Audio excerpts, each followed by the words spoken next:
What is going on, guys, and welcome back to another video. And to answer your question, no, I am not shoving this down your throat. I am simply allowing myself to try and drive this hype train into something that is going to be absolutely amazing with all you guys aboard on this, because there is just a ton of stuff going around that keeps on getting me excited for this game, and we still have new details come out for the game and topics, which is just a ton of fun. Now, to kick off this video, okay, I saw this on the Reddit page for Marvel's Avengers, and it was this too much hero talk, of course, which is a very true fact, and not enough villain talk. Now, we slowly touched up on this a couple of videos back, where the ones that are confirmed technically is Taskmaster and Abomination, and there's still a list on who can essentially be the most important villain. And I was reading the comments, we saw Ultron and Doctor Doom are my main two villains. Then a lot of people are just pretty much going on that whole train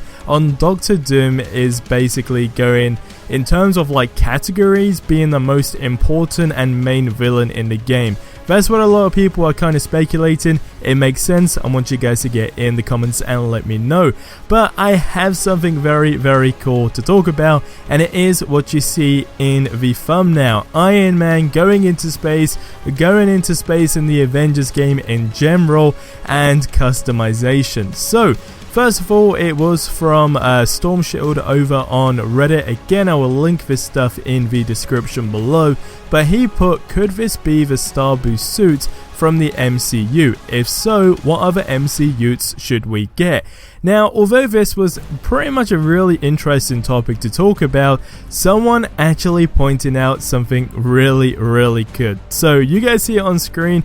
We got the Ball Moose Party, who first and foremost said, if you look at the design and detailing of this suit, it's just the base Iron Man suit from this game, but the red colors are replaced with white. Similar color scheme to Star Boost, but an original suit for the game. Then Xavier basically replied, good find, maybe we will have some, say over color schemes.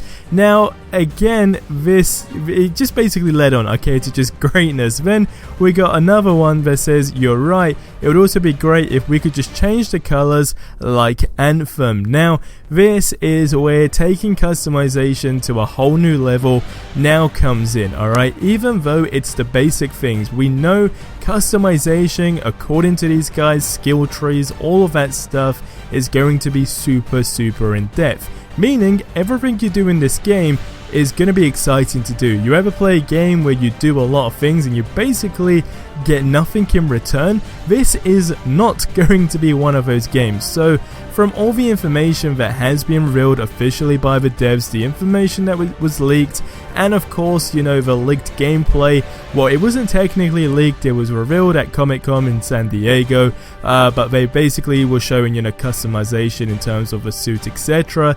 I have a very strong feeling that this is just going to work kind of like on a tree kind of thing, and essentially maybe go into levels. So for example, let's say you got your basic suit, it might just be a situation where you kind of rank up your armor or whatever it may be, and then that kind of changes the overall look on the suit. It would be a good idea. It wouldn't be my first though. My first would definitely be being flexible to just go ahead and basically change whatever the hell you like to change.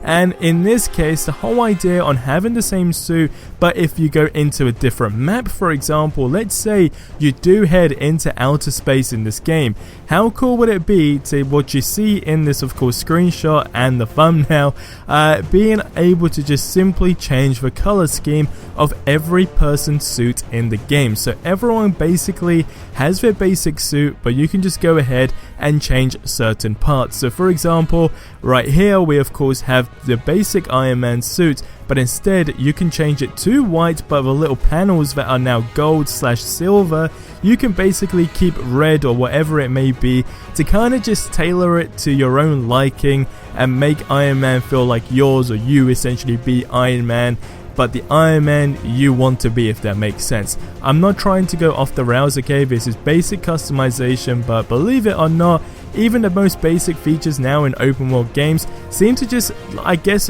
don't exist, alright? Even though it's so simple, and you don't realize how cool it would be, it does get overlooked upon a whole lot more compared to if you look at old games way back in your PlayStation 2 and any other console with an old superhero game. The customization or any open world game was very much with the basic stuff that made a big difference, but I want you guys to get in the comment section below and let me know what you think of that.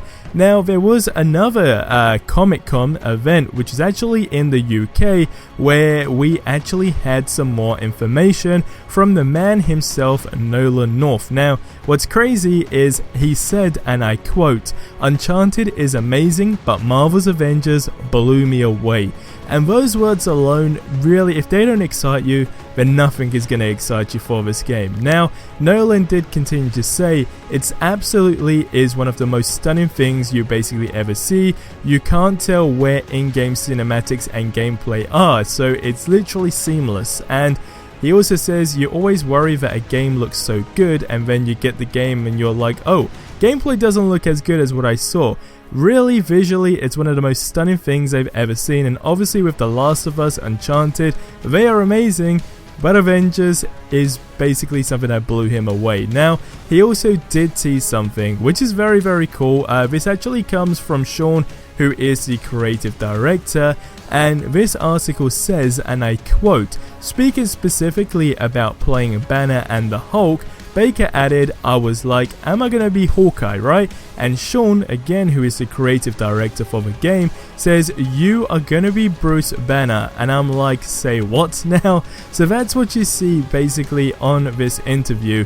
And another thing is really, really interesting. The creative director basically told these guys in the interview who he wanted Bruce Banner to be in the story and in the game, and apparently it's something that's never been done before, and it's gonna be shocking to us all. So what this is, I have absolutely no idea. All we have seen is pretty much what the entire world has seen, and even if you weren't in Hall H, you probably saw everything still. So up to date, okay, we know that this game is going to shock us all. We already were talking about the fear in cinematics and everything like that. I know a lot of people, me being pretty much right up there, saying I do not want a game that's going to look great, the gameplay is going to look great, but cinematics are just shoved in your face and you can't do anything. That was something I didn't want, but the fact that now it's essentially going to feel like a comic book or a movie and you're not going to realize which part is a cinematic and the way it's just going to seamlessly then go into gameplay, definitely does get me excited. You have to not forget, alright, the game is releasing in May 2020 on the 15th. We still have that beta to be released yet. When that beta is going to be released, no one knows, okay? This is the hidden mystery. For all we know, the beta can actually come out maybe like 2 months before the game is, or a month before the game. You just don't know, because when they release the beta, that is basically when every single person on this planet who plays the game is going to criticize it for either the tiniest things or the biggest mistakes that were missed. So when they do release that, we know that everything is going to be, you know, tip top, and they're going to be happy, because right now it seems like they're not super happy to even show us official gameplay. So it gives me a sign of hope that even if the game looks amazing from what we have seen, they're just going to make this thing a whole lot better than it already looks. But I want you guys to get in the comment section below and I guess leave your answers to the 2 following questions. First of all, what we were talking about at the beginning of the video about villains in the game. I want you to tell me what villains you want specifically and who you think is going to essentially be the final boss and the main villain. It seems like Doctor Doom is the most realistic option. Is that way out or not? I want you guys to let me know. And also about the customization with the Star Boost suit, or from what looks to be like the Star Boost suits with Iron Man, and just generally maybe, you know, tailoring each character depending what area you're going in. I think if you were going into space and doing something crazy like this in terms of a mission, having all your people in custom space gear would be absolutely amazing. All you basically need is the shell, and then you can go ahead and customize as you like, and that is definitely what is going to make any game a whole lot more fun, and customization 100% worth it. But guys, that is going to wrap up this video. As always, subscribe for more awesome content if you haven't already. I will see you in the next one. Until then, have yourselves a ridiculously amazing day, and adios amigos.